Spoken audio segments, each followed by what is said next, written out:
तो कहानी की शुरुआत में यूक्रेन की पुरसकून जगह को दिखाया जाता है, जहाँ पर मैकोला नाम का एक आदमी छोटी सी झोपड़ी में अपनी बीवी के साथ रहा करता था। दोनों अपनी जिंदगी में बहुत खुश थे। मैकोला की बीवी आर्ट्स ड्राइंग किया करती थी। वो लकड़ी को तराश कर चीजें बनाया करती थी। वो लकड़ी का एंजल फरिश्ता बनाकर मैकोला की बाजू पर बांध देती है। मैकोला पास वाले स्कूल में मैथ्स पढ़ाया करता था। वो अपनी साइकिल पर बच्चों को पढ़ाने जाता था। मैकोला के घर में कोई भी इलेक्ट्रॉनिक की चीज नहीं थी। जब वो स्कूल में होता था तो ब्रेक के वक्त टीवी पर खबरें सुना करता था। ऐसे ही एक दिन वो टीवी पर खबर सुनता है कि रशिया में लोगों को मारा जा रहा है और रशिया यूक्रेन पर हमला करके उस पर कब्जा करना चाहती है। अब ये खबर सुनने के बाद मैकोला अपनी क्लास में बच्चों को पढ़ाने चला जाता है, जहाँ पर वो बड़े ही प्यार से बच्चों को पढ़ाया करता था। पर यहीं पर इस क्लास में एक बदमाश लड़का था जो मैकोला को बिल्कुल भी पसंद नहीं करता था। वो हर वक्त इन इरादों में रहता था कि कैसे मैकोला को स्कूल से बाहर निकाला जाए, पर उसने कभी भी उस लड़के की हरकतों पर गुस्सा नहीं किया था। एक दिन मैकोला जब स्कूल पढ़ाने जा रहा था, तभी रास्ते में कुछ सोल्जर्स फौजियों को देखता है, जिन पर ये ज्यादा ध्यान तो नहीं देता और स्कूल चला जाता है। पर जैसे ही ये स्कूल आता है तो देखता है सारा स्कूल खाली था। तभी ये टीवी पर खबर सुनता है कि रशियन आर्मी यूक्रेन में घुस चुकी है और यहाँ पर कब्जा करना चाहती है। अब मैकोला को समझ आती है जो इसने रास्ते में फौजी देखे थे वो रशिया के थे।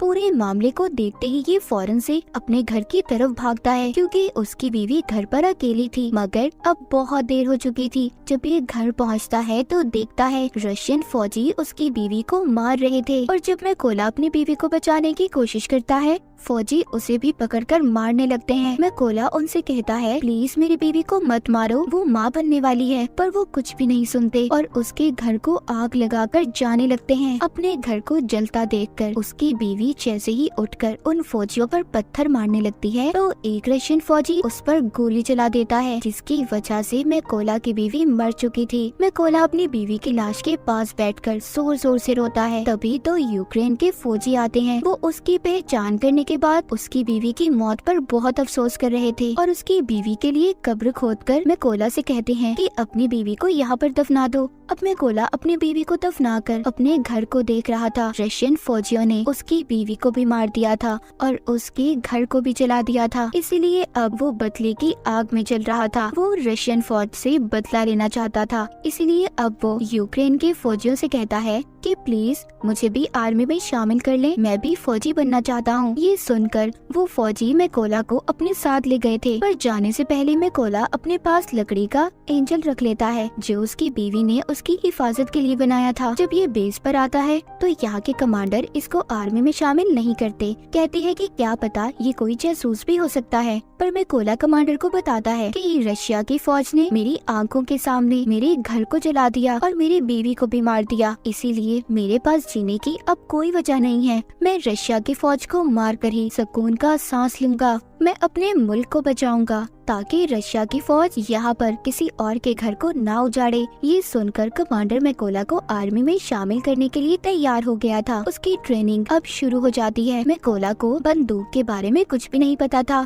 जब सभी फौजी बंदूक को असेंबल कर रहे थे, उनके हिस्सों को जोड़ रहे थे, तो मैकोला उनके सामने सबसे ज्यादा देर में बंदूक को असेंबल करता है, जिससे सभी फौजियों को ये लग रहा था कि मैकोला कभी भी अच्छा फौजी नहीं बन पाएगा। मगर मैकोला अपनी सारी जान अपनी ट्रेनिंग पर लगा रहा था ताकि वो अच्छे से अच्छा फौजी बन सके। एक दिन ऐसे ही जब वो ट्रेनिंग कर रहा था तो अपने सीनियर से कहता है कि मुझे मैकोला कहकर मत बुलाएं, मुझे रेविन कहें। तभी उसके सीनियर उस पर हंसने लगते हैं, कहते हैं खुफिया नाम ऐसे ही किसी को नहीं मिल जाते, उसके लिए इंसान को मेहनत करना पड़ती है।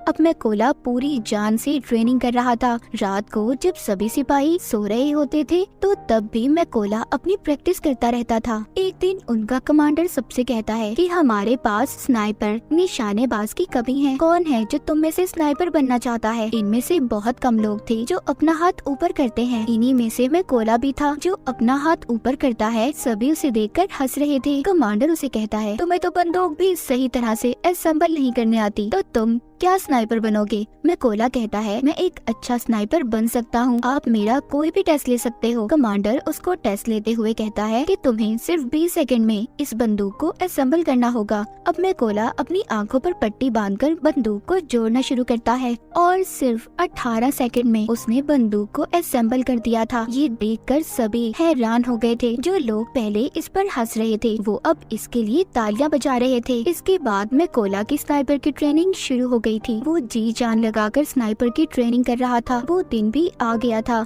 जब सभी स्नाइपर्स को उनकी बंदूकें दी जाती हैं। जहाँ पर सबको अच्छे मॉडल की बंदूकें दी गई थी, वहीं पर मैकोला को पुरानी बंदूक दी जाती है जो सही से काम भी नहीं करती थी। जब मैकोला अपने सीनियर से कहता है कि सर मुझे भी नई बंदूक चाहिए, तो उसका सीनियर उसे गुस्से से जवाब देता है। कहता है कि पहले तुम्हें खुद को साबित करना होगा कि तुम एक अच्छे स्नाइपर हो, तभी तुम्हें बंदूक दी जाएगी। अब सबकी ट्रेनिंग शुरू हो गई थी। इनका सीनियर सबसे कहता है, जब तुम अपना निशाना लगा रहे होगे तो तुम्हें चाहे कोई भी परेशानी आ जाए, तुम अपने टारगेट से नहीं हिलोगे और अपने टारगेट पर पूरा ध्यान लगाकर निशाना लगाओगे। सीनियर सभी के पास बारी बारी जाता है और सबके पास गोलियां चलाता है। जो भी स्नाइपर जरा सा भी गोली लगने के डर से हिलता है उसको ट्रेनिंग से बाहर कर दिया गया था। जब सीनियर मैकोला के पास जाकर गोली को चलाता है तो उसे कोई भी फर्क नहीं पड़ता, वो जरा सा भी नहीं हिला था। जब वो अपने टारगेट पर निशाना लगा रहा था तभी सीनियर उसके पास आकर कहता है कि तुम अपने टारगेट को सिर्फ एक दफा ही देख सकते हो, और उसकी आंखों के आगे कुछ रख देता है।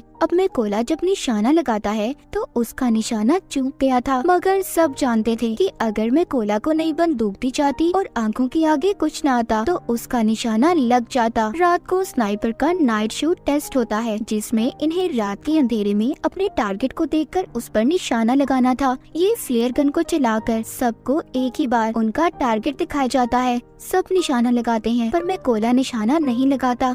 वो अपने दिमाग में फासले को देखकर मीटर का अंदाजा लगाकर फिर निशाना लगाता है, जिससे उसका निशाना बिल्कुल ठीक लगता है, जो आज तक किसी ने नहीं किया था। वो मैकोला ने कर दिखाया था। सबका अब रिजल्ट आ चुका था। सीनियर मैकोला को सैल्यूट करता है और कहता है तुम पास हो चुके हो। जिसके बाद कर्नल मैकोला से कहते हैं अपने सभी जरूरी सामान को पैक कर लो, तुमने एक जरूरी मिशन पर जाना है। मैकोला का पहला मिशन ये था कि पास ही एक चेक पॉइंट पर रशियन आर्मी ने कब्जा किया हुआ था, जिसको इन लोगों ने उनसे छुड़वाना था। मैकोला अपने साथियों के साथ उस जगह पर पहुंच जाता है। इन सबको एक एक टारगेट दिया गया था। सभी अपनी पोजीशंस ले लेते हैं जहां पर बैठकर इन्होंने निशाना लगाना था। जब ये इन पर शूट करने वाले थे तो देखते हैं एक गाड़ी चेक पॉइंट की तरफ जा रही थी। कर्नल सबको गोली चलाने से मना करते हैं। वहीं पर रशियन आर्मी गाड़ी को रोक लेती है जिसमें एक कपल कहीं पर जा रहा था। रशियन आर्मी ने उन लोगों का पासपोर्ट ले लिया था और उन्हें काफी बुरी तरह से मारने लगते हैं। ये देखकर कर्नल सभी स्नाइपर को गोलियां चलाने का कहता है और एक ही झटके में सभी स्नाइपर रशियन आर्मी को मार गिराती है। इनका पहला मिशन पूरा हो गया था। ये सभी खुशी खुशी अपने बेस पर वापस आ गए थे। जब मैकोला अपने बाकी साथियों को देखता है तो वहाँ पर कोई भी नहीं था। उसे पता चलता है कि वो दूसरे मिशन पर है। मैकोला को ये भी पता चल गया था कि उस मिशन में इसके बहुत से साथी भी मर गए हैं और उन सबको एक ही रशियन स्नाइपर ने मारा है, जो रशियन आर्मी का सबसे बेहतरीन स्नाइपर है। कुछ दिन के बाद इनका दूसरा मिशन भी शुरू हो गया था। ये सभी उस जगह पर पहुंच जाते हैं जहां पर रशियन आर्मी कब्जा करने वाली थी। सबसे पहले मैकोला हर जगह पर अपने साथियों के साथ बॉम्ब लगा देता है और फिर घास में छुपकर रशियन आर्मी का इंतजार करने लगता है। कुछ वक्त के बाद रशियन आर्मी उधर आने लगी थी। तभी मैकोला देखता है उन रशियन फौजियों में मैकोला का एक स्टूडेंट भी था जो स्कूल में इसे परेशान किया करता था। ये वो ही बदमाश लड़का था और अब वो रशियन आर्मी में शामिल हो चुका था। जैसे ही कर्नल इन्हें शूट करने का कहते हैं तो मैकोला थोड़ा सा घबरा गया था, क्योंकि ये अपने स्टूडेंट को मारना नहीं चाहता था, पर फिर भी ये अपने सभी जज्बात को साइड पर रखकर गोली बॉम्ब वाली जगह पर चला देता है, जिससे बहुत बड़ा धमाका होता है। सभी रशियन फौजी मारे जा चुके थे। बाद में कर्नल जब मैकोला के पास आते हैं तो पूछते हैं तुम क्या सोच रहे थे। मैकोला बताता है कि उन रशियन फौजियों में मेरा एक स्टूडेंट भी था। कर्नल कहते हैं कि वो उस लड़के ने चुना है कि वो गद्दारों में शामिल हो गया, इसीलिए तुम्हें उसके लिए बुरा मानने की जरूरत नहीं है। इसके बाद ये वापस से बेस पे आ चुके चुके थे। कर्नल ज्यादातर अपना वक्त अब मैकोला के साथ ही गुजारते थे, क्योंकि अब कर्नल पूरी तरह से मैकोला पर यकीन करने लगे थे। कर्नल मैकोला को बताते हैं कि मेरी 2 बेटियां हैं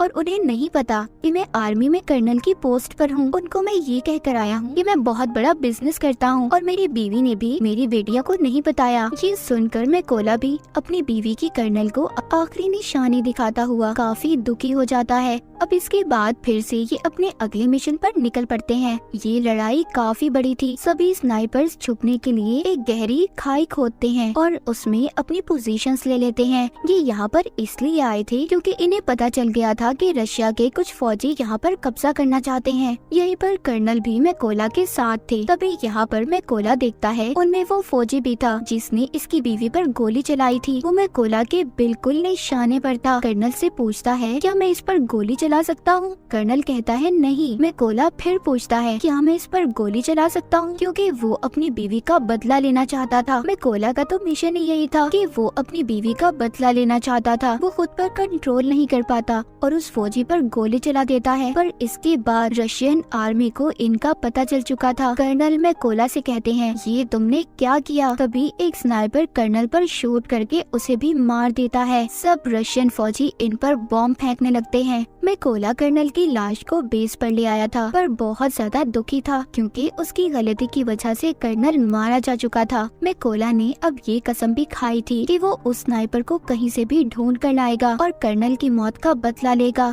इसलिए वो अगले मिशन के लिए अकेला ही निकल गया था। उसको उस स्नाइपर की जगह के बारे में भी पता चल जाता है। वो अब अपने टारगेट को फिक्स करके एक स्नाइपर को मार गिराता है, पर वहाँ पर एक स्नाइपर मैकोला पर गोली चला देता है जो उसको लगती तो नहीं, पर वो जख्मी हो गया था। लेकिन स्नाइपर को भी मैकोला ने मार दिया था। अब क्योंकि वो जख्मी था इसलिए खुफिया जगह पर जाकर अपने जख्म के ठीक होने का इंतजार करने लगता है। तभी उसे अपने हेड की कॉल आती है जो बताते हैं कि हमें उस स्नाइपर का पता चल चुका है जिसने कर्नल को मारा था। तुम जल्दी से बेस पर आ जाओ। मैकोला अब बेस पर आ चुका था। जब इनकी ट्रेनिंग शुरू होती है तो इन्हें बताया जाता है कि वो स्नाइपर बहुत ही खतरनाक है। उसका निशाना आज तक गलत नहीं लगा। हेड यहाँ पर ये भी बताते हैं कि वो पहले यूक्रेन के फौजियों को मारता है, फिर उनकी वीडियोस बनाकर इंटरनेट पर डालता है ताकि यूक्रेन आर्मी हार मान ले। हेड बताते हैं कि हम 2 ग्रुप्स में जाएंगे। बिल्डिंग के अंदर वो स्नाइपर है, हम वहाँ पर जाकर उन पर हमला करेंगे।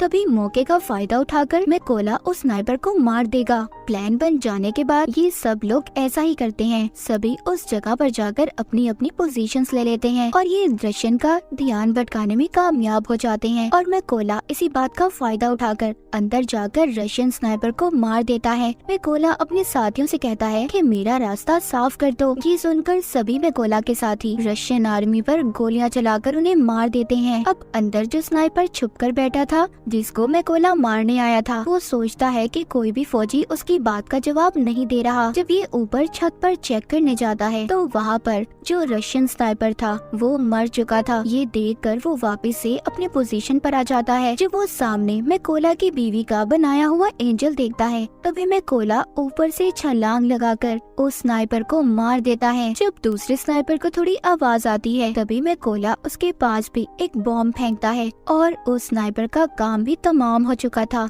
लेकिन यहाँ पर हम देखते हैं जब वो स्नाइपर छत पर चेक करने गया था तो उसने फोन करके रशियन आर्मी को बुला लिया था, इसलिए रशियन आर्मी उधर आ रही थी। किसी को भी नहीं पता था कि उनके स्नाइपर मारे जा चुके हैं। इसलिए जब वो अपने स्नाइपर को कॉल कर रहे थे तो कॉल में मैकोला उठाता है और उन्हें कहता है कि तुम्हारा वक्त अब खत्म हो चुका है। ये कहकर वो रशियन के ट्रक ड्राइवर पर गोली चला देता है जिसमें सभी रशियन फौजी बैठे थे। इसीलिए अब वो बाहर आ गए थे, लेकिन ये नहीं जानते थे कि यूक्रेन के स्नाइपर इन पर पहले ही निशाना लगाकर इंतजार कर रहे थे। तभी वो सब इन पर गोलियों की बारिश कर देते हैं। सभी को मारने के बाद मैकोला अपनी बीवी की कब्र पर जाकर उदास मन से कहता है कि मैंने तुम्हारे कातिलों और अपने दुश्मनों से बदला ले लिया है, मगर अब मुझे अपने मुल्क की हिफाजत करनी है, इसीलिए मुझे अब जाना होगा। इतना कहकर वो अपने अगले मिशन पर निकल जाता है और यहीं पर स्नाइपर द व्हाइट रिबन की कहानी खत्म हो जाती है।